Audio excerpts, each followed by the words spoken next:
from behind the wheel. Therese probably got her imaginative talent from her father, who was a successful crime fiction writer. As soon as his first book made the New York Times bestsellers list, he moved his family out into their big log cabin in the San Juan Mountains. Therese saw her father eyeing her in the rearview mirror. "Aren't we, sweetie pie?" She wondered at her father's need to praise her mother all the time. Didn't her mother already know she was brilliant and that her husband and daughter looked up to her? "Absolutely. You're awesome, Mom." Therese's phone vibrated again. A text from Paul read, "What are you wearing?" She cringed and murmured, "Oh, how gross." She couldn't believe he had got her number. He had been stalking her around campus just before school let out for the summer. Before she had a chance to delete the text, Therese heard the rear window behind her head explode. "What the—" Glass shards pricked at her neck and bare shoulders. The car swerved left and right. She looked back to see the window behind her busted. The line of headlights had dispersed into chaos, horns blasting, people shouting. "What the hell was that?" her father yelled. "Oh my God! Linda! Linda!" "Dad, what's wrong? Is Mom—" Another explosion rang out and something zipped just past Therese's head. "Therese, are you okay? Get down!" "What's happening? What's going on?" Therese cowered in the back seat as a third explosion sounded, this time near the windshield. Therese could barely breathe. She gasped for air, her heart about to explode. "Stay down! Someone's shooting at us!" her father shouted. The car swerved, slowed, and turned. The smell of burned rubber permeated the air. Therese's head whipped back as her father gunned the accelerator. Her fingers trembled so wildly she was barely able to punch the correct numbers on her phone. She messed up twice and had to start over. Finally, she pressed them in slow motion. 911. It seemed an eternity before a woman answered on the other end. 911, is this an emergency?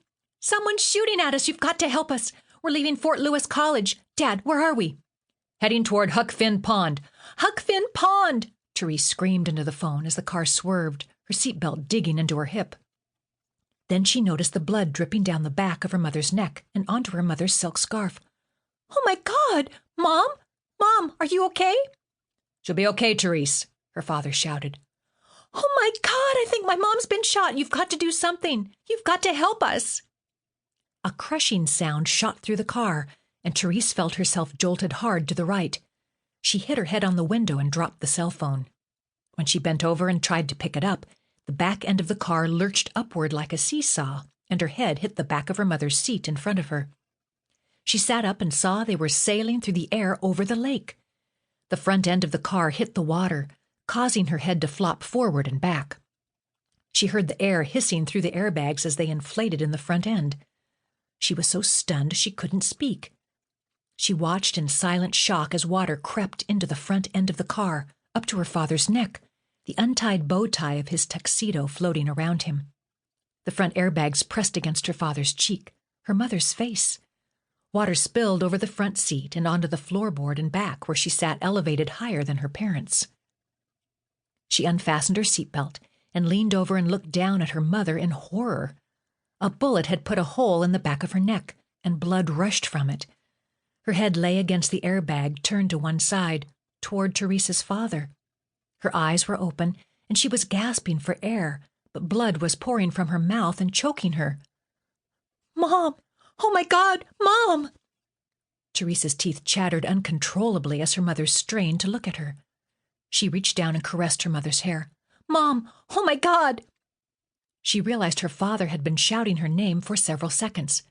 "Listen to me, Therese. Therese, try to open your window. Therese, try to get out of the car." His voice sounded like it did when he was cheering her on from the deck of the pool at her swim meets. "Keep going, Therese. You're looking good. Kick. Pull."